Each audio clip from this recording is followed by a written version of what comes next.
Exercise 3.6 question number 1 में हमें given है 1/2x plus 1/3y equal to 2 और सेकंड इक्वेशन है 1/3x plus 1/2y equal to 13/6। देखिए यहाँ पे जो हमारी लीनियर इक्वेशन गिवन है ना, उसमें डिनोमिनेटर में हमारे वेरिएबल है। देखिए ये हमारा न्यूमरेटर, ये डिनोमिनेटर, तो x और y डिनोमिनेटर में गिवन है, सेकंड इक्वेशन में भी इस तरह से है। तो देखिए सबसे पहले ना, जैसे ये 1/2x लिखा हुआ है, तो इस वाले टर्म को मैं इस तरह से भी लिख सकता हूं कि जो कांस्टेंट टर्म 1/2 उसे मैंने बाहर लिख लिया और जो ये वेरिएबल वाला टर्म है इसे मैंने ब्रैकेट में लिख लिया मल्टीप्लाई में। तो देखिए मैं इस तरह से भी लिख सकता हूं 1/2 मल्टीप्लाई 1/x, ठीक है ना। जैसे 1/3y है तो मैं इसे इस तरह से भी लिख सकता हूं कि 1/3y इक्वल टू 1/3 बाहर लिख लिया और 1/y को मैंने इस तरह से लिख लिया, ठीक है। अब देखिए डिनोमिनेटर में मुझे वेरिएबल नहीं रखने होते हैं, तो इस 1/x की जगह मैं कुछ और वेरिएबल लेट कर लेता हूं, ठीक है ना। तो सबसे पहले मैं इन वाले टर्म को इस तरह से लिख सकता हूं, जैसे ये वाला टर्म है तो मैंने इसे तो ब्रैकेट में लिख दिया और 1/2 को बाहर लिख दिया। इसी तरह से 3 को भी मैंने बाहर लिख दिया और इसे ब्रैकेट में लिख लिया, 1/3 हो गया ये। बिल्कुल इसी तरह से देखिए 1/x ब्रैकेट में लिखा, ये 3 हमारा बाहर हो गया और यहां पर भी हमारा जो 2 था ना, इस वाले टर्म को भी मैंने यहां लिख लिया, ठीक है ना। बिल्कुल इस तरह से लिख सकते हैं। अब देखिए यहां हमारे जो वेरिएबल बचे वो 1/x 1/x, यहाँ 1/y 1/y। तो इन वाले टर्म को मैं लेट कर रहा हूं, लिखूंगा let 1/x equal to p and 1/y equal to q। तो जहां पर भी 1/x है वहां मैं p पुट कर दूंगा। देखिए पहला वाला जो टर्म है ना 1/2 इंटू p हो जाएगा। भाई इस वाले टर्म की जगह 1/x की जगह मैं कितना पुट कर दूंगा, p पुट कर दूंगा। तो देखिए p की मल्टीप्लाई 1 हो जाएगा, कितना हो जाएगा p और अपॉन में 2। अब देखिए हमारा जो वेरिएबल है ना, जो हमने p लेट किया वो हमारा न्यूमरेटर में हो गया और हमें जो वेरिएबल रखना होता है वो न्यूमरेटर में ही रखना होता है। तो पहली वाली इक्वेशन को मैं क्या लिख सकता हूं, देखिए ये हो जाएगा हमारा p/2 प्लस इसी तरह से 1/y की जगह क्या लिखूंगा मैं q, तो 1/3 मल्टीप्लाई q, तो ये हो जाएगा हमारा q/3, ये वाला टर्म। तो इस वाले टर्म को मैं लिख सकता हूं q/3 इक्वल टू 2, ठीक है। तो देखिए हमारे जो वेरिएबल हो गए वो न्यूमरेटर में पहुंच गए, ठीक। अभी हमारा डिनोमिनेटर दिया हुआ है, इसे भी सॉल्व कर लेते हैं। देखिए 2 और 3 का एलसीएम कितना हो जाएगा 6, 2 3 जा 6, 3 की मल्टीप्लाई p से करेंगे 3p हो जाएगा, प्लस 3 2 जा 6, 2 बार गया, 2 की मल्टीप्लाई q से करेंगे 2q हो जाएगा इक्वल टू 2। यहाँ 6 देखिए सभी के अपॉन में डिनोमिनेटर में ये क्रॉस मल्टीप्लाई में जाएगा, 2 से तो मल्टीप्लाई करेगा 3p plus 2q equal to कितना हो जाएगा 12 और ये हो जाएगी हमारी इक्वेशन नंबर 3। अब देखिए आप, ये एक लीनियर इक्वेशन होगी जिसके वेरिएबल हमारे क्या होंगे p और q, ठीक है। तो ये हमारी तीसरी लीनियर इक्वेशन हो गई। अब सेकंड वाली इक्वेशन को सॉल्व करते हैं। देखिए 1/x की जगह क्या पुट करेंगे p, तो हो जाएगा p/3 प्लस 1/y की जगह क्या पुट करेंगे q, तो हो जाएगा q/2 इक्वल टू में 13/6 है।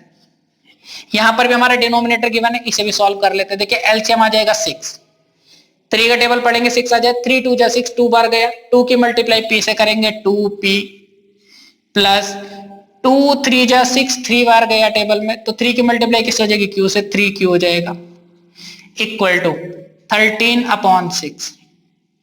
दोनों के डिनोमिनेटर 6 है वो हट जाएंगे, कैंसिल हो जाएंगे, तो सिर्फ कितना बचेगा 2p प्लस 3q और इक्वल टू में आ जाएगा 13। ये हो जाएगी इक्वेशन नंबर 4, ठीक।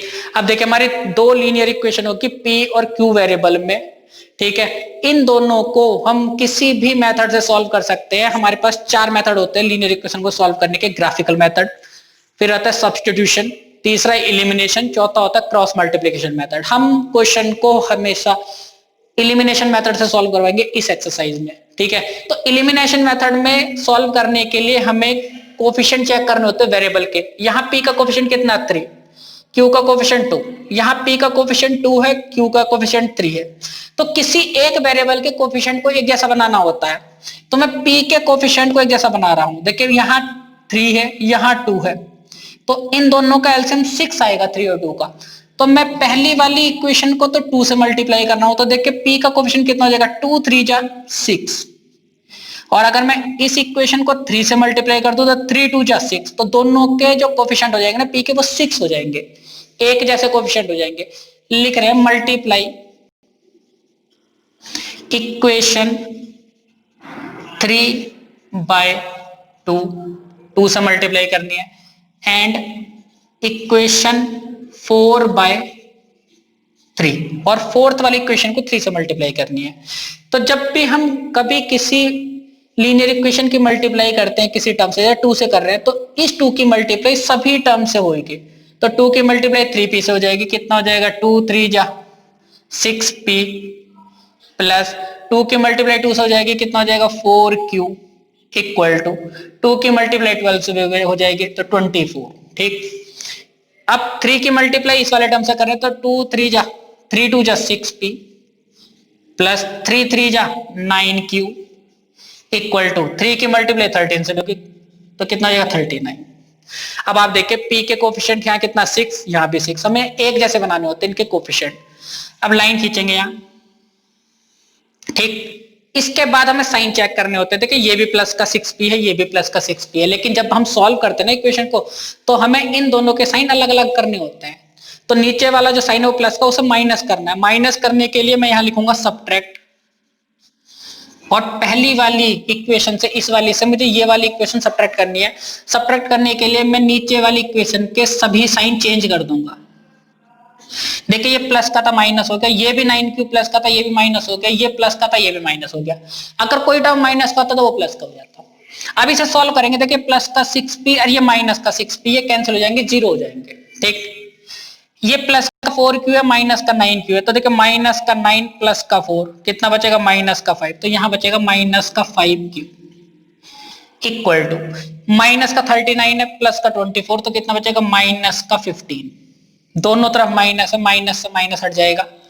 अब आप देखिए q इक्वल टू कितना हो जाएगा 15, ये 5 इधर मल्टीप्लाई में था, इधर जाके किसमें हो जाएगा डिवाइड में, 5 1 जा 5, 5 3 जा 15, तो q की वैल्यू आ गई हमारी 3। इसे मैं रफ कर देता हूं, ये हो जाएगा हमारा q इक्वल टू 3। लेकिन हमें q की वैल्यू नहीं चाहिए थी, q तो हमने अपनी तरफ से लेट किया था। q किसके इक्वल है 1/y के, हमें तो x और y की वैल्यू फाइंड करनी है। तो q की जगह मैं लिखूंगा 1/y इक्वल टू, यहां मैं 3 के अपॉन में 1 लिख देता हूं। ठीक, ये 1/y है, मुझे y की वैल्यू चाहिए, तो मैं इसका रेसिप्रोकल कर रहा हूं।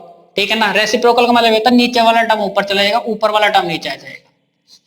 तो देखिए y ऊपर गया और 1 नीचे आ गया, अपॉन में 1 की कोई वैल्यू नहीं होती। ठीक है ना, तो इक्वल टू में लिख देंगे, ये वाला 1 ऊपर चला गया और 3 नीचे आ गया। जब मैं रेसिप्रोकल करूंगा तो लेफ्ट हैंड साइड का भी करूंगा, राइट हैंड साइड का भी करूंगा, तो y की वैल्यू हमारी आ गई 1/3। हमें y की वैल्यू ही फाइंड करनी थी, अब मुझे x की वैल्यू फाइंड करनी है। तो पहले मैं q की जो वैल्यू हमारी 3 आई है वो मैं इक्वेशन 3 और 4 में से किसी भी इक्वेशन में पुट कर सकता हूं। ठीक है ना, तो मैं इक्वेशन 3 में पुट करके p की वैल्यू फाइंड कर रहा हूं। लिख रहे हैं put q equal to 3 in equation 3। तो देखिए 3p तो हमारा ऐसे ही रहेगा टर्म, प्लस q की जगह मैं कितना पुट कर दूंगा 3, तो 2 × 3 हो जाएगा। ये लिखेंगे 2 × 3 इक्वल टू 12, ऐसा कैसे रहा 3p, 2 3 जा 6 इक्वल टू 12, 3p, ये 6 राइट में जाके किसका हो जाएगा माइनस का, 3p इक्वल टू 6 और p इक्वल टू कितना हो जाएगा 6/3, 3 1 जा 3, 3 2 जा 6, तो p की वैल्यू आ जाएगी 2। लेकिन हमें p की वैल्यू नहीं चाहिए, हमें चाहिए x की वैल्यू। तो p की जगह मैं क्या पुट करूंगा 1/x, तो इस p की जगह मैं लिख दूंगा 1/x इक्वल टू 2। देखिए दोनों, इसके अपॉन में कुछ नहीं है तो 1 है, मैं दोनों तरफ रेसिप्रोकल कर रहा हूं। x ऊपर चला जाएगा 1 नीचे आ जाएगा, नीचे 1 की कोई वैल्यू नहीं, मतलब वो तो 1 रहेगा ही रहेगा, इक्वल टू 1 ऊपर चला जाएगा 2 नीचे आ जाएगा, तो ये x की वैल्यू हो गई इस तरह से। तो इस तरह के क्वेश्चन में जिसमें हमारा डिनोमिनेटर वेरिएबल होता है उसे हमें न्यूमरेटर में बदलना होता है, वेरिएबल को न्यूमरेटर में रखना होता है। तो उसके लिए जो हमारे टर्म होता है ना, जैसे 1/x 1/y आ गया, इसकी जगह कोई आप दूसरा वेरिएबल लेट कर लीजिए, आप a b c कुछ भी लेट कर लीजिए x y z, ठीक है ना, फिर उन्हें सॉल्व कीजिए, p और q की वैल्यू आ गई थी, उनकी मदद से हमें x और y की वैल्यू फाइंड कर लेते हैं।